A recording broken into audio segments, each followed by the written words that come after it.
сделала из стекла. Там была Кашляет, кашляет. Это уже деду с ума сошел. Я уже скажу, Ну. что...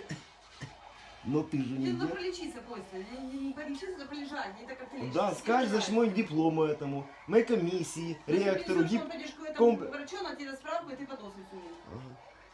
И они скажут, значит, перезвать через месяц. Значит, через месяц передашь, когда будет.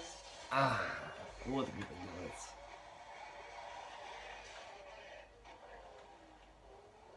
Выпил бы мугалкину, но легче стало. Ступай, Ступай, Челси, ступай, если ты вон. кашляешь на всю квартиру. Так уши закрой. Ну, закрути, наверное, рот и не кашляй. Горячую воду. Пицца холодная, чего говорит, сидит.